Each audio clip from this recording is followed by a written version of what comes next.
Hello दोस्तों, नमस्कार। जितने भी EPS 95 पेंशन धारक हैं, आप सबके लिए एक बहुत ही महत्वपूर्ण संदेश है।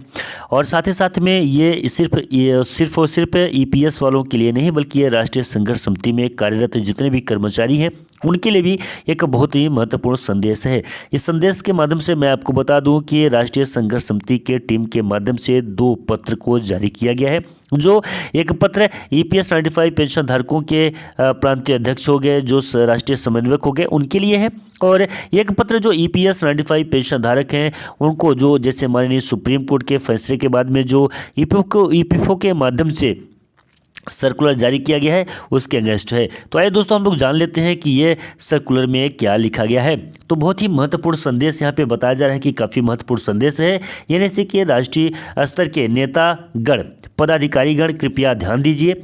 EPS 95 पेंशन के तहत वास्तविक वेतन पर पेंशन के लाभ के लिए कर्मचारी के साथ संयुक्त विकल्प का प्रयोग करने के लिए NSE राष्ट्रीय अध्यक्ष द्वारा नियोक्ता से अपील का पत्र प्रसारित किया जा रहा है। NSE के सभी विभागों के विभाग समन्वयकों से निवेदन है कि अपने विभाग के पत्र की प्रिंट निकालकर हस्ताक्षर कर उपरोक्त पत्र अपने विभाग, मंडल, जोन, राज्य स्तर पर सौंपे जाएं व संबंधित विभागों के अधिकारियों से मिलकर अतिशीघ्र पत्रानुसार कार्रवाई हेतु दबाव बनाया जाए।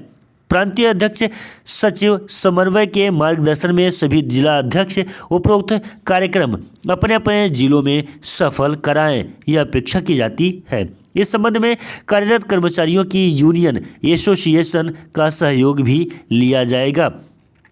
आइए दोस्तों, जानते हैं इस पत्र में क्या लिखा गया है। तो पत्र 1/2/2023 का है, जिसमें EPS 95 के तहत वास्तविक वेतन पर पेंशन के लाभ के लिए कर्मचारियों के साथ संयुक्त विकल्प का प्रयोग करने के लिए नियोक्ताओं से अपील की जा रही है। उस अपील की हम आपको प्रति भी दिखाएंगे और साथ ही साथ में वो फॉर्मेट जो बना है उस फॉर्मेट को भी हम आपको दिखाएंगे, जिसमें माननीय सर्वोच्च न्यायालय के दिनांक 1/4/2022 के निर्णय के अनुपालन में EPFO ने पत्र दिनांक 29/12/2022 जारी किया। यह पत्र माननीय सर्वोच्च न्यायालय के फैसले की दर्पण छवि को प्रतिबिंब नहीं करता है और इस प्रकार के इसे लागू नहीं किया जा सकता है। मिसाल की शर्त वास्तविक वेतन पर पेंशन के लाभ के लिए संयुक्त विकल्प है और इस प्रकार नियोक्ताओं को कर्मचारियों के साथ संयुक्त विकल्प का प्रयोग करना चाहिए, ताकि यह 4/11/2022 से गणना की जाने वाली 4 महीने की निर्धारित अवधि के भीतर EPFO के गंतव्य तक पहुंचा जा सके। माननीय सर्वोच्च न्यायालय मद्रास में एक रिट याचिका संख्या 5424/2020 में 25/1/2023 को आयोजित 55 याचिकाओं के बैच के साथ की। इस अदालत के विचार में नियोक्ता के भविष्य निधि विभाग से किसी भी परिपत्र की प्रतीक्षा करने की आवश्यकता नहीं है और सर्वोच्च न्यायालय द्वारा घोषित कानून भूमिका कानून और नियोक्ता कर्मचारियों के साथ संयुक्त विकल्प का प्रयोग करने के लिए बाध्य है और ऐसी स्थिति में उस भविष्य निधि विभाग द्वारा कार्रवाई की जाएगी।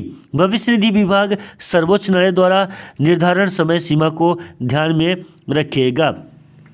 राष्ट्रीय आंदोलन समिति इसलिए नियोक्ताओं से आग्रह करती है कि कृपया माननीय सर्वोच्च न्यायालय के दिनांक 4/11/2022 के आदेशों का पालन करने के लिए EPFO के निर्देश सूचना की प्रतीक्षा किए बिना संयुक्त विकल्प का प्रयोग करने के लिए व्यवस्था करें, ताकि न्याय के हित में 4 मार्च 2023 से पहले EPFO के संयुक्त विकल्प प्रस्तुत किए जा सके। कमांडर अशोक रावत, राष्ट्रीय अध्यक्ष।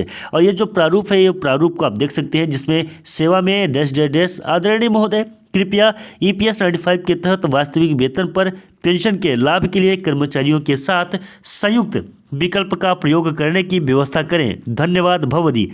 और आगे कोष्टक में नाम डालेंगे, पता और संपर्क नंबर। साथ ही साथ में ये जो दो तस्वीरें हैं, इन 2 तस्वीरों को भी आप देख सकते हैं, जहाँ पे 1/2/2023 को यहाँ पे जारी हुआ है। ये पहला नंबर तस्वीर है और दूसरा नंबर ये फॉर्मेट है। इस फॉर्मेट पे ही आपको भर के देना है। फिलहाल दोस्तों, आपको ये जानकारी वीडियो कैसा लगा कमेंट में हमें ज़रूर बताएं। नमस्कार, जय हिंद, जय भारत।